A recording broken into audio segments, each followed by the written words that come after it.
Aujourd'hui, je te raconte notre plus grande trahison dans l'immobilier et comment un locataire aurait pu nous faire perdre 13 000 euros si je lui avais fait confiance. C'était vraiment au tout début quand on a démarré l'immobilier, c'était peut-être le deuxième ou troisième locataire que je rentrais dans un appartement. À l'époque, j'avais tendance à faire un peu plus confiance qu'aujourd'hui. Du coup, j'avais mis en location cet appartement, un T2 à 450 euros par mois. J'avais eu un locataire qui était très intéressé, qui présentait bien, très propre sur lui, parlait bien. Il faisait un BTS dans l'immobilier. Donc vraiment, il n'y avait aucun warning, tout était clair dans son dossier. Il allait être en alternance et sa garantie qu'il me proposait, c'était une garantie Visal. À l'époque, Visal était moins réactif qu'aujourd'hui sur l'obtention des visas, ce qui fait que des fois, tu pouvais attendre jusqu'à 2 à 3 semaines avant d'avoir ton visa. En fait, il voulait absolument rentrer dans l'appartement le plus vite possible. Et en soi, moi, en tant que propriétaire, mon intérêt, c'était aussi qu'il rentre le plus vite possible dans l'appartement, parce que je me disais, plus vite il est dans l'appartement, plus vite on commence à toucher notre loyer. En plus, il m'avait répété plusieurs fois qu'entre guillemets, il était sérieux, qu'il n'y avait vraiment aucun risque, que vraiment, pour lui, le paiement de loyer, c'était quelque chose de hyper important. Vraiment, il essayait de me mettre dans une situation de confiance pour que tout simplement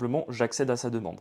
Et là, j'ai respecté vraiment une règle que je vous invite à suivre qui est super importante, surtout avec une garantie comme Visal, c'est que le locataire ne doit jamais rentrer dans l'appartement avant qu'il obtienne son certificat Visal. Du coup, dès qu'il l'a eu, je lui ai dit c'est très bien, on peut se voir, on peut faire l'état des lieux. Pas de souci, faites-moi le virement. Ce virement, je ne l'ai jamais reçu. Il n'a pas payé un seul euro de loyer tout en étant resté plus de 2 ans et demi dans l'appartement. Parce que ça m'a permis de déclencher la garantie Visal, que la garantie Visal, elle couvre dès le premier euro d'impayé. Donc pendant 2 ans et demi, la Visal nous a payé plus de 13 000 euros de loyer qui correspondait tout simplement au loyer mensuel qui était dû pour l'appartement et s'est occupé de toutes les procédures jusqu'à son expulsion.